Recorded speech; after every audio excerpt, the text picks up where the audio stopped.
Bismillahirrahmanirrahim. Assalamualaikum warahmatullahi wabarakatuh.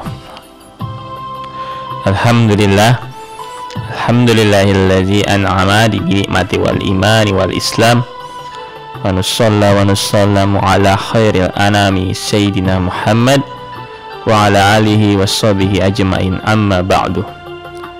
Pertama-tama marilah kita ucapkan puji dan syukur kita kepada Allah Subhanahu wa taala, karena berkat rahmat dan limpahannya kita bisa hadir dalam majelis ini dalam keadaan sehat, nikmat iman, nikmat Islam yang Allah berikan kepada kita, sehingga mampu menjalankan puasa di bulan Ramadan. Yang dimana bulan tersebut adalah bulan yang kita tunggu-tunggu. Salawat dan salam semoga selalu tercurahkan kepada Nabi Muhammad SAW serta para sahabatnya, saudaranya, dan kita semua sebagai umat pengikutnya. Ya, masih semangat anak-anak Ustadz yang soleh dan soleha pada puasa hari ini? Alhamdulillah. Harus tetap semangat ya, karena ini sudah memasuki puasa yang di 18 hari. Insya Allah kita tinggal sekitar 12 hari lagi kita meninggalkan bulan Ramadan.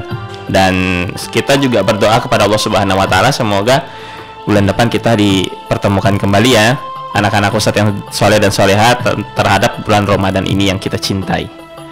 Baik, pada kesempatan kali ini Ustadz akan menyampaikan materi tentang 5 langkah agar puasa kita bisa berkualitas. Anak-anak Ustadz yang soleh dan soleha, puasa Ramadan adalah puasa merupakan ibadah istimewa yang akan dinilai langsung oleh Allah Subhanahu wa taala. Dengan demikian, nilai puasa di sisi Allah akan sangat bergantung kepada kualitasnya. Semakin puasa berkualitas, semakin tinggi nilai di sisi Allah Subhanahu wa taala. Nah, sebaliknya nih, puasa yang kualitasnya sekedar menahan lapar dan haus, ia juga tidak bernilai apa-apa di sisi Allah. Persis sabda Nabi SAW, betapa banyak orang yang berpuasa tetapi tidak mendapatkan apa-apa baginya kecuali rasa lapar. Hadis riwayat An-Nasai dan Ibnu Majah. Nah, jadi di sini Ustadz akan memberikan 5 langkah agar puasa berkualitas, tidak seperti puasa-puasa yang biasanya hanya menahan lapar dan haus saja ya. Yang pertama, langkah pertama yaitu sebelum kita berpuasa kita niat dulu. Nah, niatnya itu kita harus ikhlas ya. Nah, yang pertama agar puasa berkualitas itu kita harus ikhlas.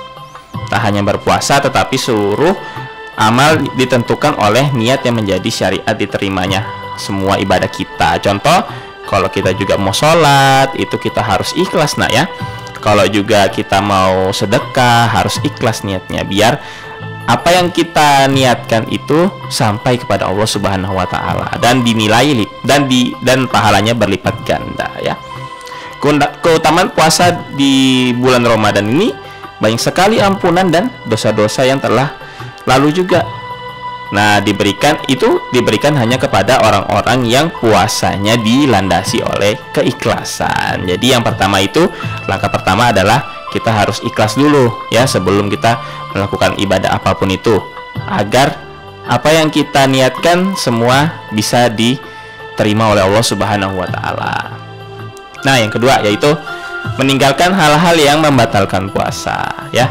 Agar puasa berkualitas nih, yang kedua itu harus kita meninggalkan hal-hal yang membatalkan puasa. Apa saja yang membatalkan puasa? Contoh, makan atau minum dengan sengaja. Misal nih, di bulan puasa orang tua tidak ada di rumah ya, cuman kalian aja sendiri di rumah nih. Nah, kan ada yang lihat itu, bisa aja kan buka kulkas minum air es atau makan apa yang ada di lemari atau di kulkas. Nah, sebenarnya tidak ada yang tahu kan kalau kita lagi puasa apa enggak, tapi Allah maha melihat. Allah melihat semua hal yang dilakukan oleh hambanya, meskipun hambanya tersebut bersembunyi dimanapun itu ya. Jadi agar puasa kita berkualitas, kita tidak boleh bohong juga, meninggalkan hal-hal yang membatalkan puasa. Kita tidak boleh makan dan minum secara sengaja ya. Jika seseorang makan dan minum dalam keadaan lupa itu tidak apa-apa ya nak ya, tidak membatalkan puasa. Tapi kalau sengaja itu membatalkan puasa ya. dan biar puasanya bisa lebih berkualitas ya. Yang ketiga yaitu meninggalkan hal-hal yang membuat puasa sia-sia ya. Ikhlas serta meninggalkan hal yang membatalkan puasa saja tidak cukup untuk membuat puasa kita berkualitas. Hal yang lain yang perlu kita lakukan adalah meninggalkan hal yang membuat puasa sia-sia. Contohnya ya ini, menjauhkan hal-hal yang diharamkan oleh Allah Subhanahu wa taala. Di antaranya nih ya, menjaga emosi agar kita tidak mudah marah dan tidak mudah berdusta atau berbohong ya. Percuma saja kita berpuasa kalau kita masih memarahi orang-orang yang ada di sekitar kita. Contoh, kita masih memarahi ayah ibu kita, memarahi saudara kita, adik kita, kakak kita. Itu akan membuat puasa kita menjadi sia-sia. Percuma saja itu.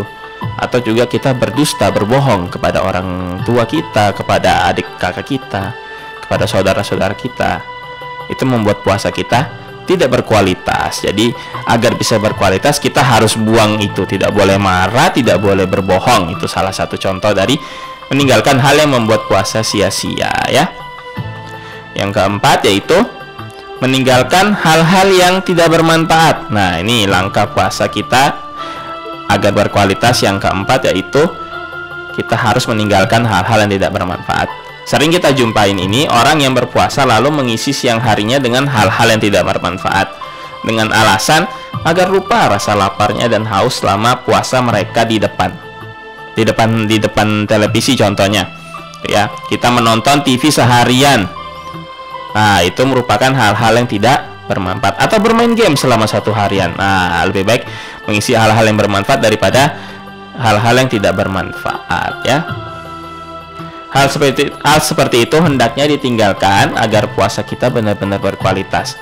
Kalau misalnya ada yang nanya nih, Ustadz, kalau kita tidur bolehkah? Kalau tidur boleh saja sih. Cuman kalau tidurnya seharian dari habis sahur sampai mau dekat buka, nah itu sangat tidak dianjurkan ya. Itu menambah dosa malahan, karena kita sudah melewati dua waktu sholat, yaitu waktu sholat duhur dan waktu sholat asar ya. Jadi boleh tidur, menonton TV juga boleh, bermain game juga boleh, tetapi harus ada porsi waktunya, tidak terlalu banyak ya. Tidurnya juga tidak boleh terlalu banyak ya. Kita harus isi sesuatu di bulan puasa ini dengan hal-hal yang bermanfaat. Nah, ini berhubungan dengan langkah yang terakhir, yaitu langkah kelima agar puasa kita berkualitas ya, yaitu memperbanyak amal soleh selama Ramadan. Di saat kita meninggalkan yang haram dan tidak bermanfaat, pada saat yang sama kita memperbanyak amal soleh pada saat berpuasa, seperti kita memperbanyak tilawah, karena bulan Ramadan itu adalah bulan diturunkannya Al-Quran pertama kali oleh kepada Nabi Muhammad dari disampaikan oleh malaikat Jibril ya. Itu jadi berbanyak membaca Al-Quran pada bulan Ramadan ya. Berzikir juga ya, sholat sunnah, sholat duha, sholat tahajud, itu juga diperbanyak pada saat bulan Ramadan, dengan harapannya setelah selesai bulan Ramadan kita juga masih tetap bisa melaksanakan itu secara rutin ya. Tafakur, mengkaji ilmu-ilmu agama, mendengarkan majelis-majelis ilmu, memperbanyak infak, kita berbagi kepada saudara kita yang masih membutuhkan. Sekarang ini kalau Ustadz lihat di Kota Tarakan ini sudah banyak sekali, setiap sore itu warga-warga di Kota Tarakan memberikan takjil gratis kepada orang-orang yang ada bekerja di jalanan gitu ya. Itu termasuk juga bagus sekali itu kegiatannya ya, memberikan infak kepada orang-orang yang membutuhkan ya, dan lain sebagainya ya. Nah, jadi itu tadi ada 5 langkah agar puasa kita bisa berkualitas. Yang pertama apa tadi? Ya, yang pertama itu ikhlas. Kita harus ikhlas dulu niatnya, betul, karena Allah Subhanahu wa taala, bukan karena disuruh orang tua, bukan karena disuruh kakak, disuruh adik, atau disuruh agar dilihat keren sama teman-temannya.